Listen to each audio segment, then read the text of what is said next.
Donc l'Institut culturel africain, c'est une initiative qui essaie de travailler autour de la culture au sens général du terme.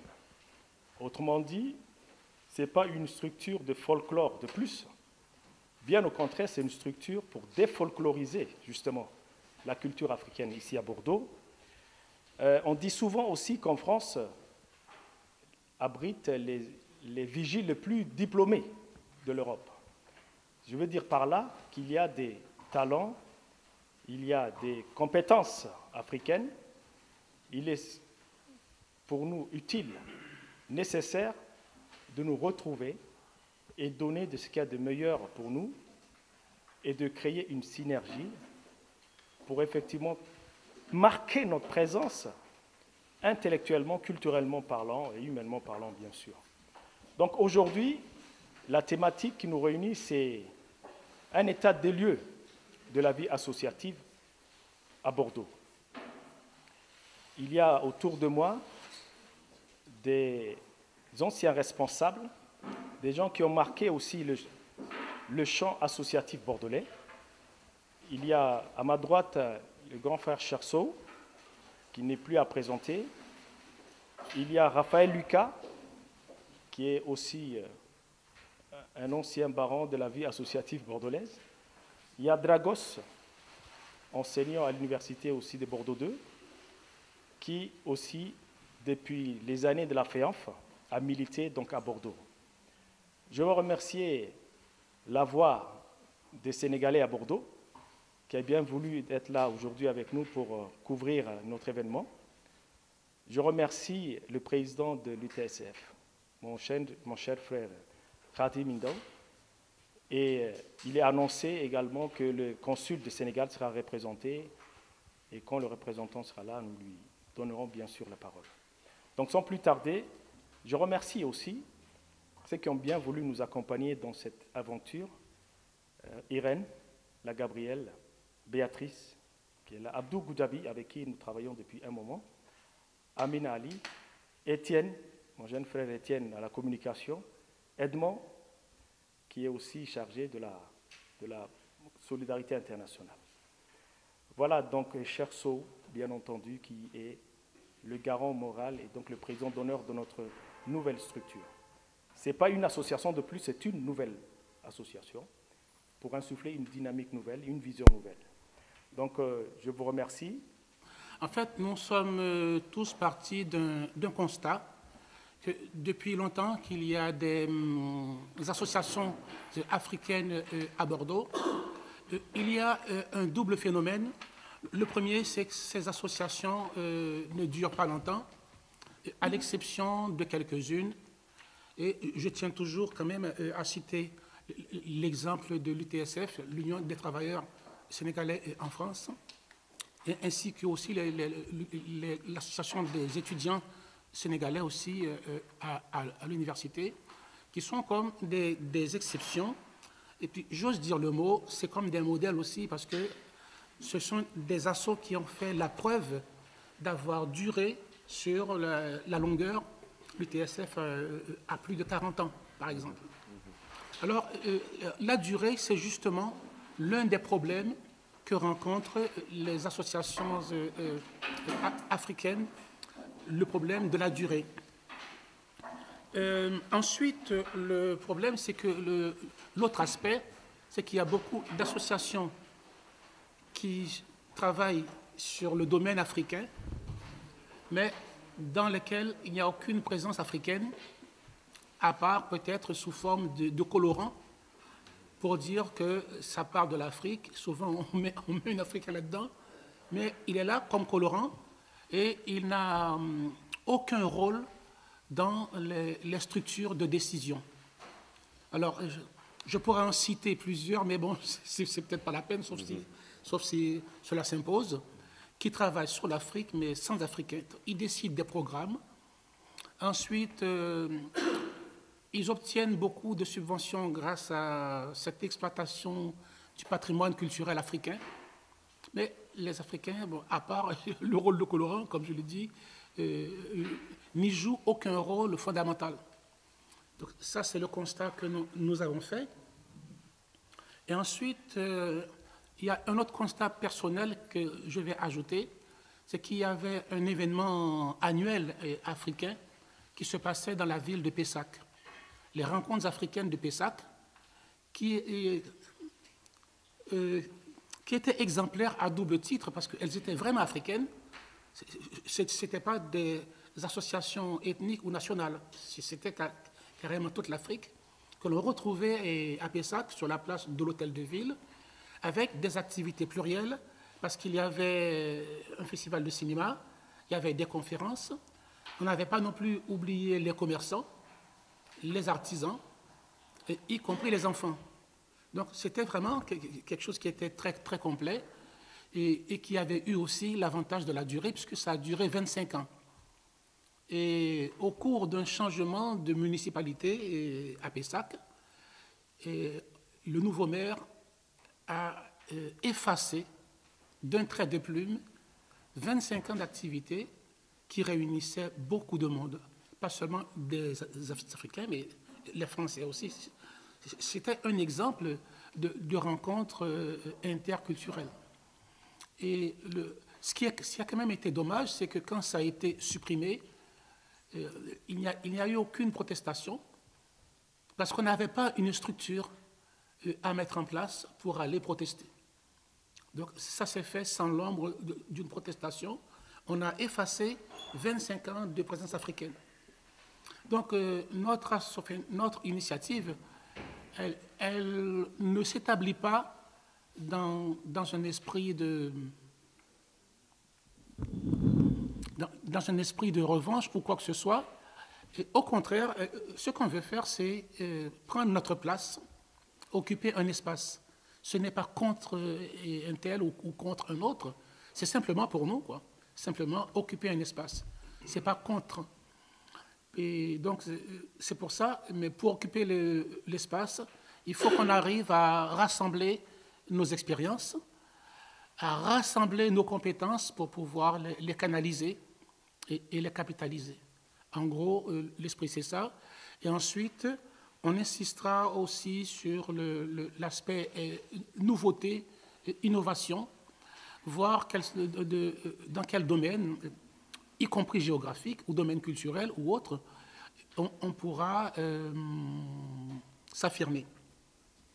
Donc, je passerai la parole après à Dragos, ensuite à Cherso.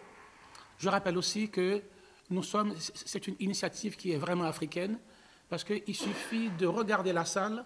Nous avons des gens du Sénégal, de Djibouti, donc déjà de Dakar à Djibouti. On parcourt l'Afrique de l'ouest à l'est. Voilà, Rabat aussi. Avec Rabat, voilà, Rabat, on a l'Afrique du Nord qui fait partie donc, du continent africain. Il ne faut pas l'oublier. Donc, on a la Mauritanie, nous avons le Rwanda, la République centrafricaine, ouais, donc on a des gens, les Comores, on a des gens de partout. Et c'est la première fois qu'on arrive à avoir cette diversité africaine, qui pour nous est un gage de richesse. Donc, je laisse la parole ensuite à Dragos, et puis après à Cherso. Et après, ce que nous proposons, c'est qu'il y ait un moment de débat pour que chacun fasse part de son expérience associative et qu'il dise dans ce retour d'expérience, d'après lui, qu'est-ce qui n'a pas marché. Parce qu'avant de se lancer dans une nouvelle initiative, il est intéressant de faire un bilan des choses qui ont marché et des choses qui n'ont pas fonctionné du tout. Et essayer de trouver une explication quand il y a eu un échec, d'où vient l'échec, et partir de ce constat avant de se lancer dans de nouvelles initiatives. Alors, Dragos, il faut savoir que la Fédération des étudiants d'Afrique noire en France est née à Bordeaux, en 1950. Ouais. Il faut savoir aussi que du point de vue des travailleurs du mouvement ouvrier, Bordeaux a abrité des syndicalistes, des militants politiques africains ici, qui militaient dans des organisations françaises comme la CGT, le PCF, le Parti communiste français, etc., etc. Donc, c'est une ville où les Africains qui vivaient là ont eu l'idée de s'organiser et de se battre pour la défense de leurs droits en communauté avec d'autres. Mais je ne remonterai pas aussi loin. Mais c'est pour savoir que cette page de l'histoire, il faut l'interroger. Parce que c'est l'histoire qui nous permet de puiser la sève nourricière qui nous permet de mener les combats d'aujourd'hui et d'avancer. Ce que je peux dire, c'est qu'il y a eu une diversité dans les dynamiques associatives des Africains ici à Bordeaux. Il y a des étudiants, parce que c'est une ville qui abrite beaucoup d'étudiants venant d'Afrique, des Caraïbes. Il y a aussi les travailleurs immigrés. Bon. Moi, personnellement, je suis arrivé à Bordeaux en 1975, en tant qu'étudiant. Mon expérience de vie associative, je l'ai faite dans la Fédération des étudiants d'Afrique noire en France. C'était des moments où le mouvement étudiant était en plein essor. Historiquement, c'était des moments sur le plan international de lutte des peuples pour leur libération. En Afrique, la lutte contre l'apartheid, la lutte pour la libération des colonies portugaises, Angola, Mozambique, Guinée-Bissau, et dans nos pays d'Afrique, suite aux échecs des indépendances, le mouvement étudiant s'est structuré pour poursuivre la lutte pour les droits des étudiants en tant que syndicat étudiant, mais aussi pour dénoncer un certain nombre de dérives qu'on commençait à constater dans nos différents pays d'Afrique. C'était des ferments qui permettaient de regrouper largement les étudiants à cette époque. À cette époque, quand tu vas au restaurant universitaire pour manger, tu vois plein de tables de presse. C'était des périodes d'intenses débats, de discussions.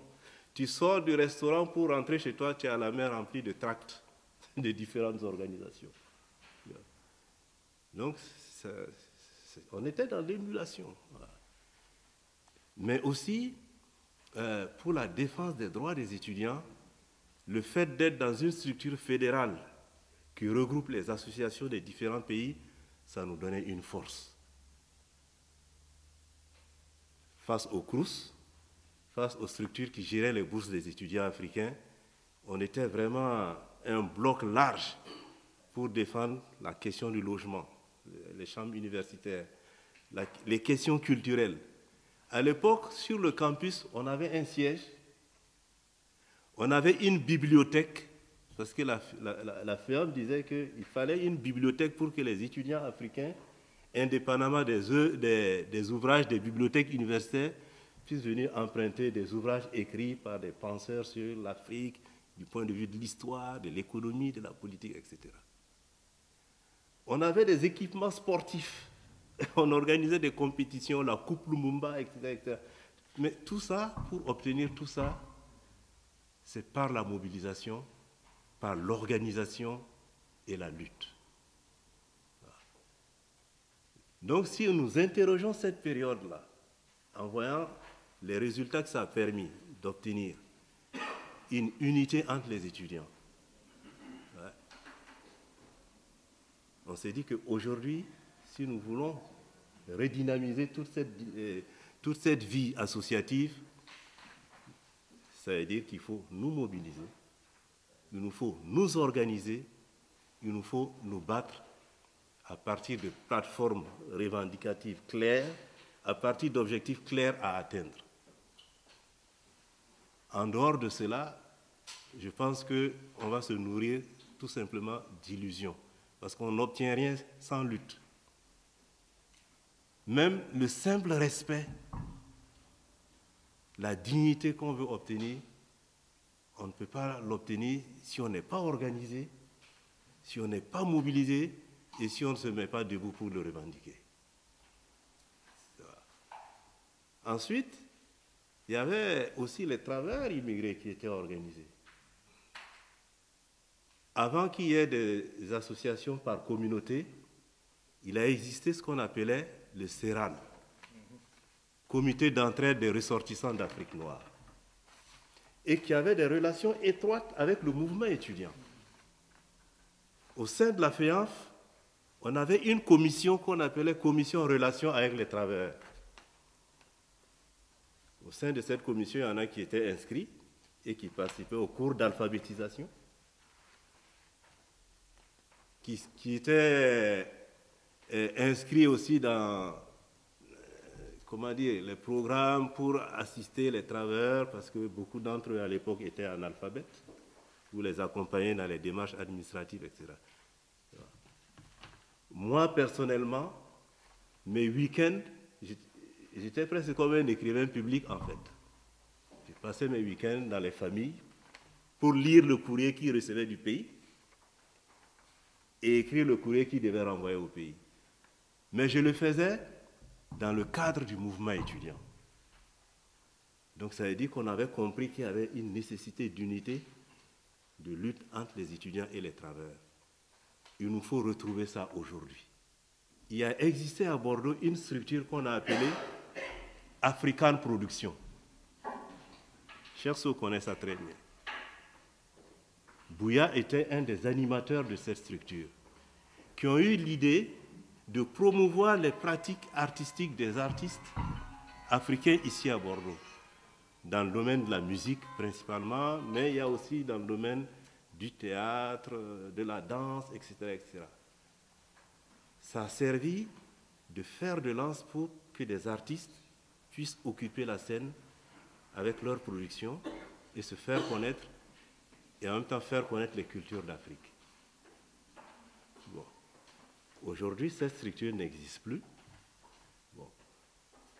Mais tout ça, c'est des champs d'activité qu'on peut développer à travers les dynamiques associatives. Voilà.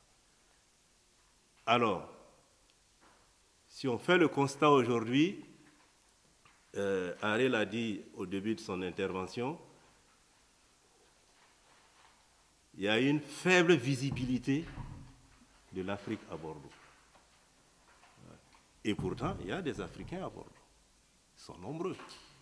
Des étudiants, des travailleurs, des artistes, etc.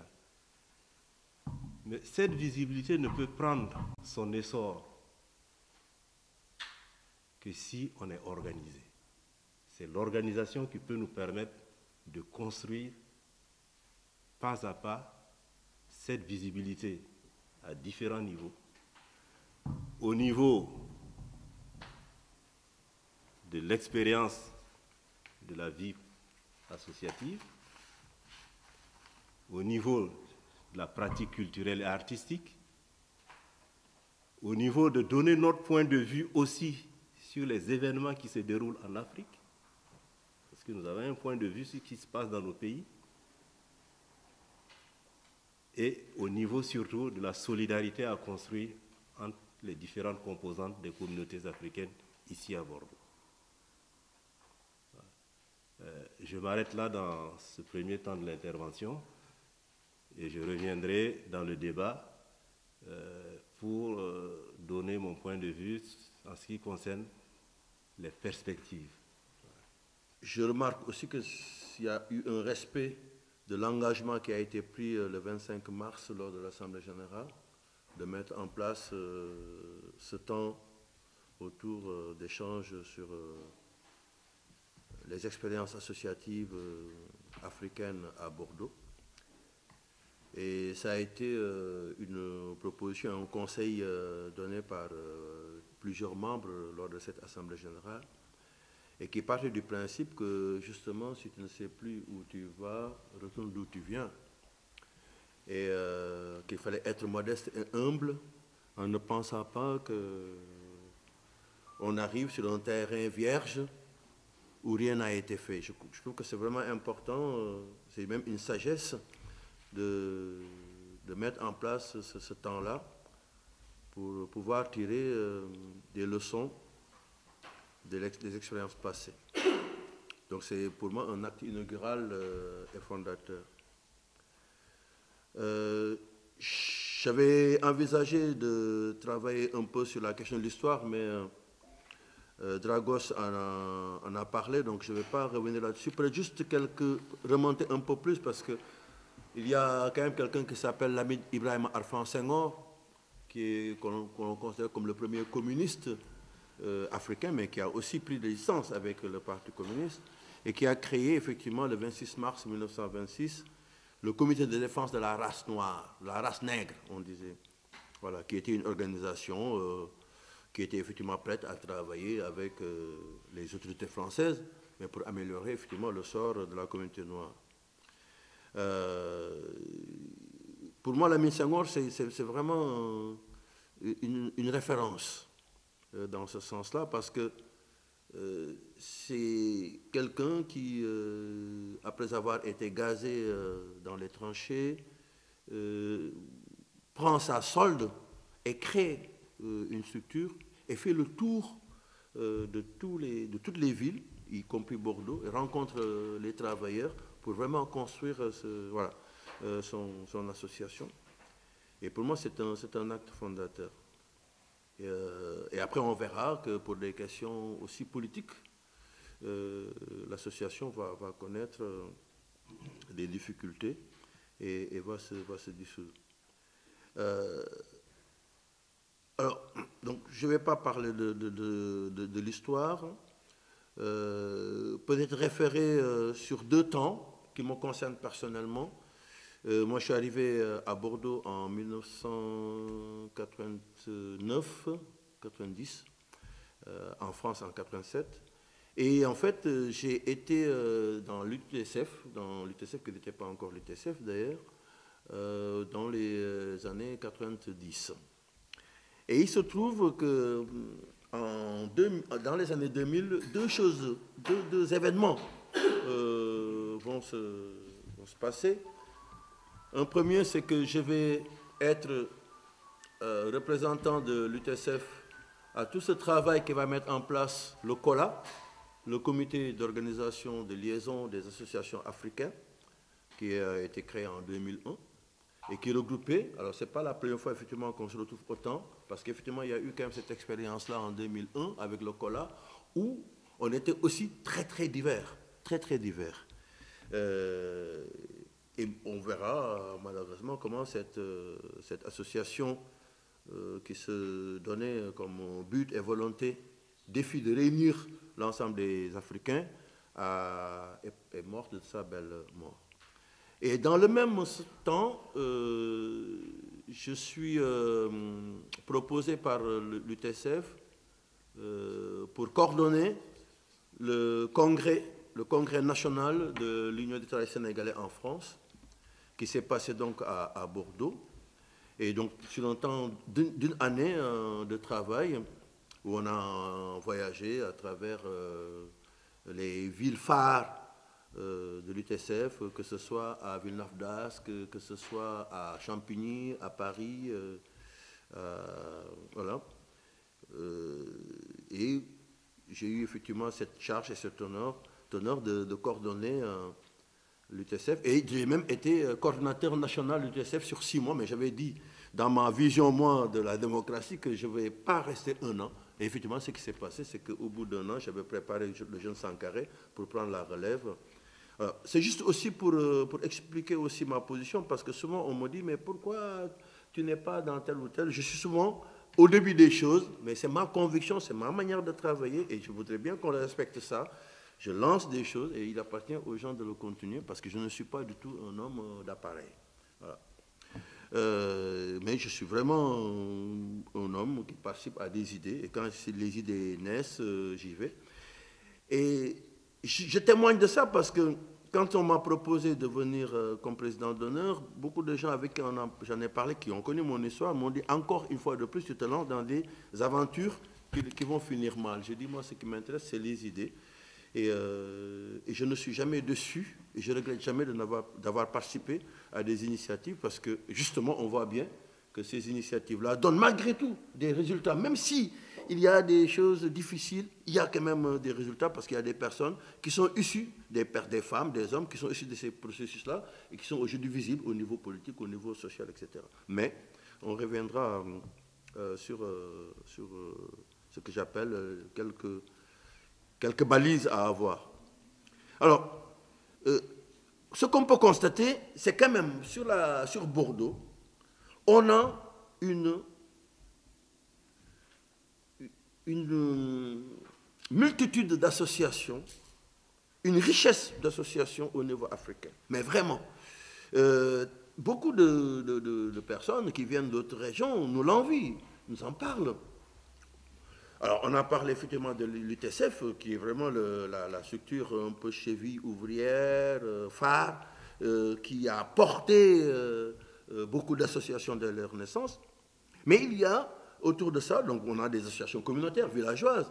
Ce qu'il faut savoir, c'est que l'UTSF, sa force a été à la fois d'être une association étatique, en fait nationale, mais en même temps, une association qui a pris en charge, sous son dos, sous ses ailes, des associations dites villageoises ou communautaires.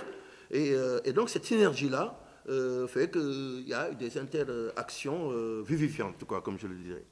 Et puis on a d'autres associations nationales selon les pays, que ce soit au Côte d'Ivoire, Congo, etc., Mauritanie. On a des associations à but de loisirs, des associations à but de solidarité. On a des associations où il n'y a pas d'Africains, mais qui travaillent pour l'Afrique.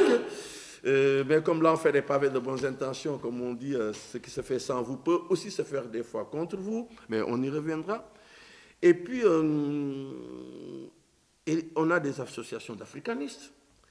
On a eu des tentatives de regroupement, comme je le montrais avec le COLA, mais aussi on a l'association panafricaine de Bordeaux. Je ne sais pas si les membres sont là, mais ce serait bien aussi qu'ils puissent témoigner de ça.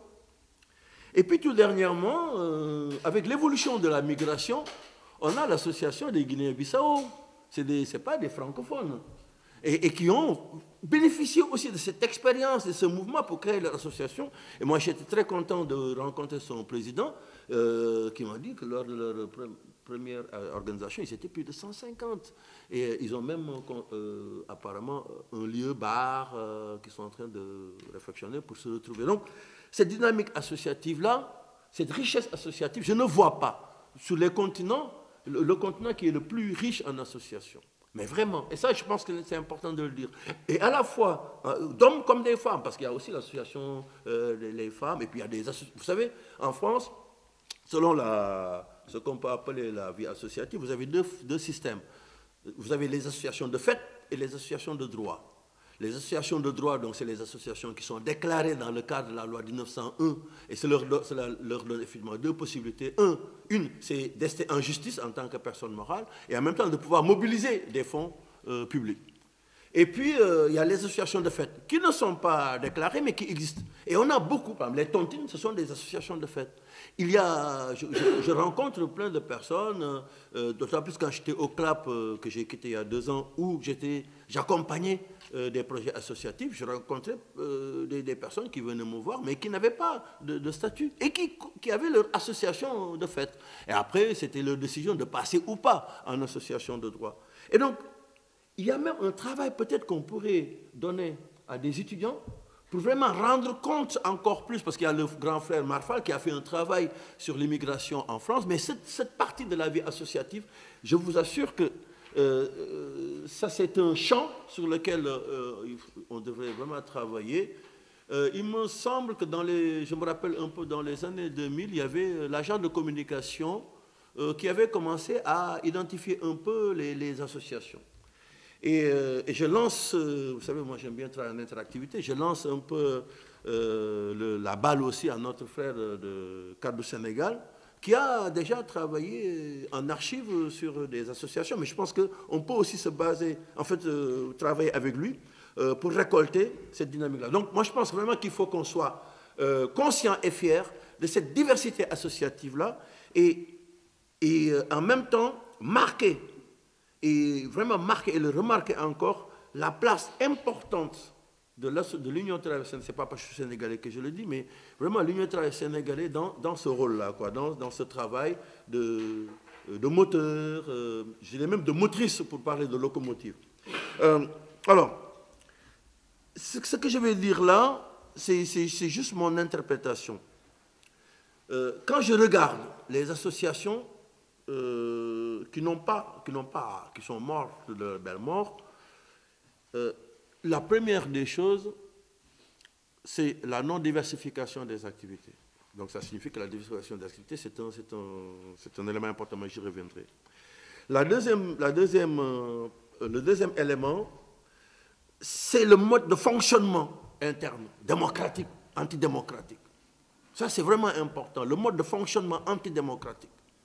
Alors, il y a deux personnes qui créent leur association, qui demandent aux autres de venir, et finalement, ils ont leur association, ils n'ont rien à faire du fonctionnement démocratique, de la discussion, etc. Et ça, c'est vrai que c'est une des raisons pour lesquelles les associations africaines, mais aussi on peut l'élargir sur les autres associations. Mais comme les associations africaines sont quand même très,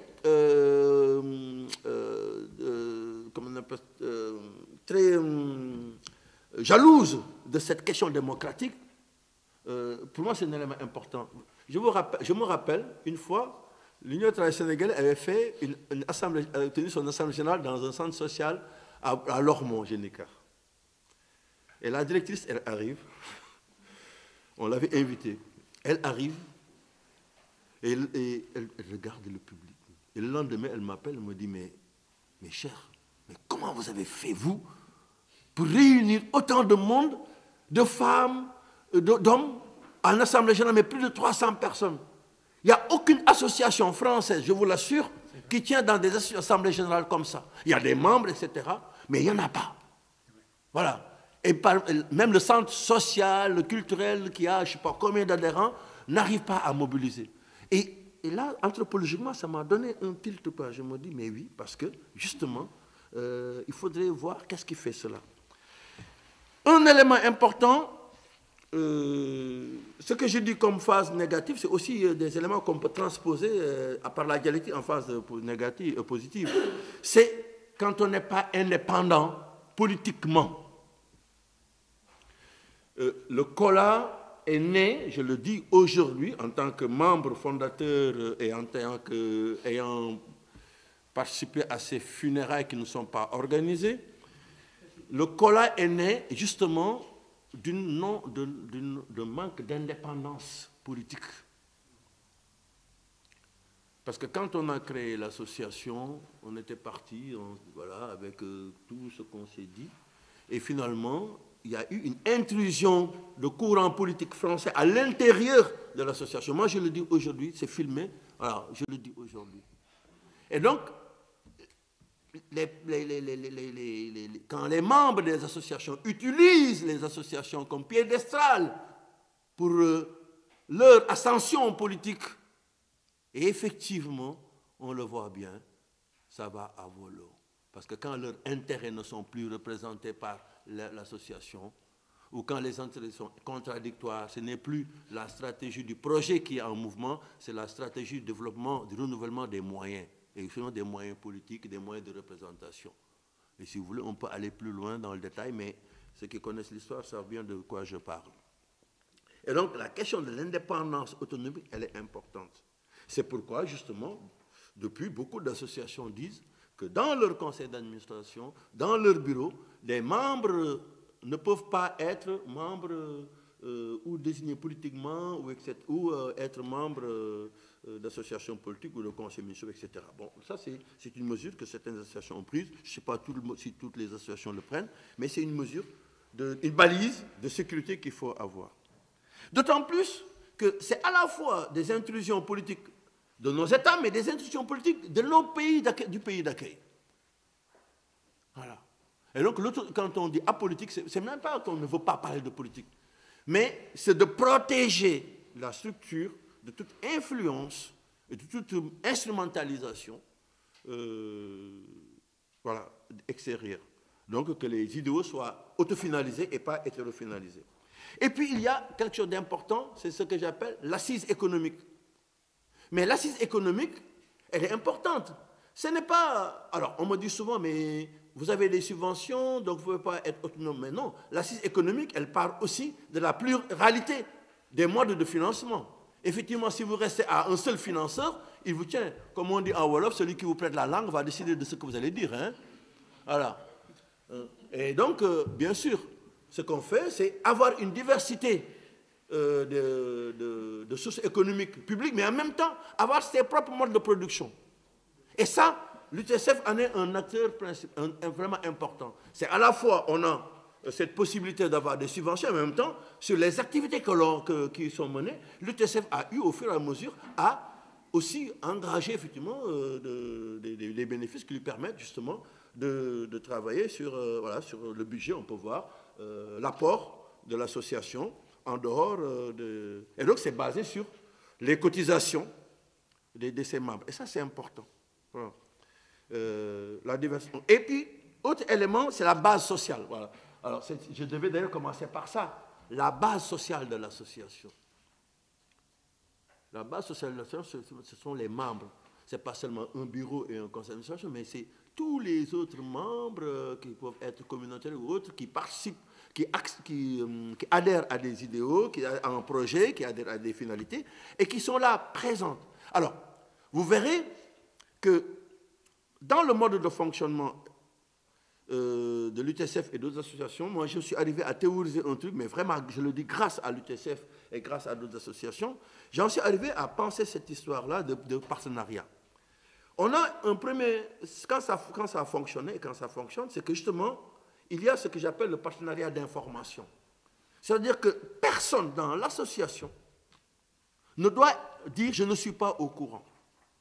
Assurer, vraiment être irréprochable dans l'information. Et moi je le dis encore, je ne sais pas si je ne suis pas encore en règle avec l'UTSF, mais je continue à recevoir les informations chez moi.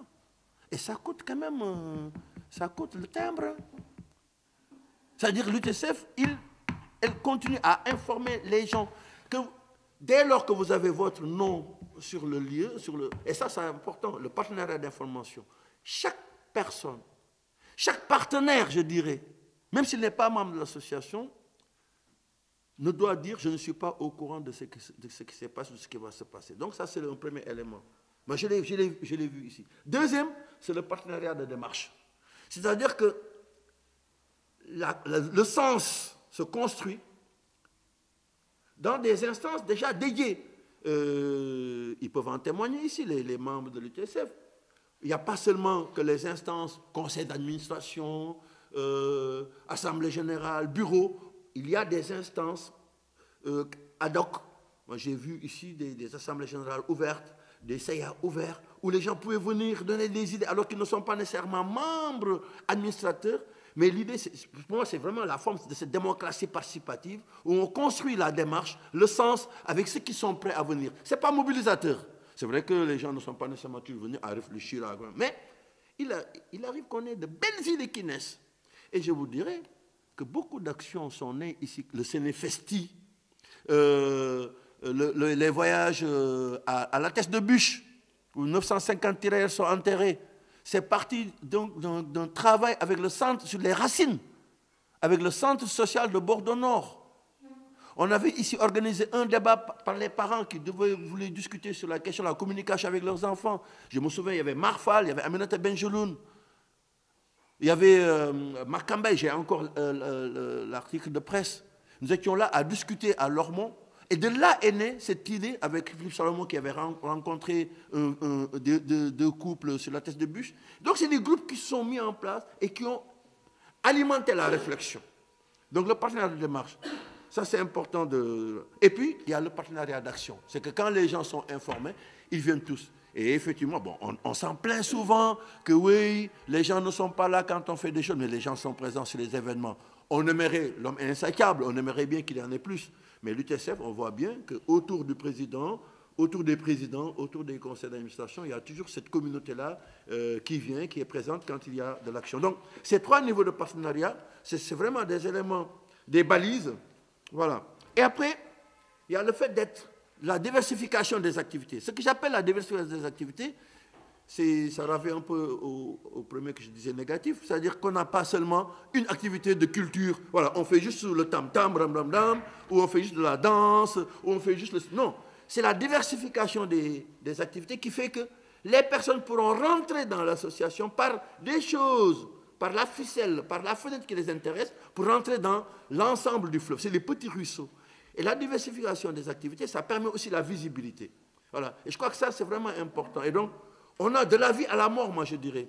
Malik Ndao est là, il y a le président. Moi, j'ai dit souvent, je ne pourrais jamais être président, parce que être président dans des associations comme ça, c'est être présent quand les gens accouchent et quand les gens meurent. Ça, c'est être présent en mettant en donnant son épaule à la personne qui pleure, mais en lui tapant à l'épaule pour lui dire merci. Être président et responsable dans ces lieux-là, c'est justement être aussi en représentation. Voilà. Mais c'est vraiment cette diversification d'activités, donc à la fois la culture, le sport, la musique, la cuisine, tout ça, voilà, les voyages, diversifier les activités. Ça, c'est vraiment un élément important qui permet... Et puis, je finis donc, juste par un élément, c'est pouvoir avoir la pensée panafricaine. Je crois que ça, c'est vraiment important, avoir la pensée panafricaine. On peut être une association de type national et être ouverte à tout, à la fois dans le faire comme dans la pensée. Ça signifie donc éviter l'enfermement. Voilà, éviter l'enfermement. Et je pense qu'aujourd'hui, on a tout intérêt à nous inspirer justement de ces expériences-là qui ont eu vraiment cette pensée, cette posture, ce regard panafricain. Commençons déjà à nous considérer comme des frères et des sœurs. Commençons déjà à éliminer de nous toutes les tentatives de division qu'on a essayé de mettre entre nous, entre les Sénégalais, les Ivoiriens, ma sœur ivoirienne là, depuis qu'on se voit ici, on se taquine là. Hein? Voilà. Et vraiment, moi je le dis solennellement, la dernière fois quand on s'est réunis ici, j'avais vraiment le frisson parce que quand j'ai vu ma sœur Amina de Djibouti, c'est ça, Gabrielle, la Gabrielle de Côte d'Ivoire, Gladys, Béatrice du Togo, que j'ai vu Ahmed Si de Mauritanie, donc il y a le Comore, mais il y a le Maroc. Mais vraiment, je me dis, on a gagné, les amis. On a gagné quoi. Et ça, pour moi, c'est une force. Et ça renvoie à ce que disait notre grand frère. C'est que la FIANF, c'était une organisation, c'est notre organisation grande sœur ou grand-père ou grand-mère, qui était fondée aussi, au-delà de la question de la lutte anticoloniale, c'était aussi la lutte panafricaine, quoi. Et je crois que ça, c'est notre force. Et ce n'est pas parce qu'on le dit qu'on n'aime pas la France. La question n'est pas là. Je pense que c'est important, ça. Hein. On aime autant notre pays qu'on aime ce pays d'installation. Mais des fois, il faut penser aussi, voilà, d'où l'on vient, qui nous fonde pour mieux nous installer. Et ça, c'est important d'ailleurs, parce que aussi pour nos enfants. Donc, voilà un peu les premiers éléments que je voulais partager avec vous.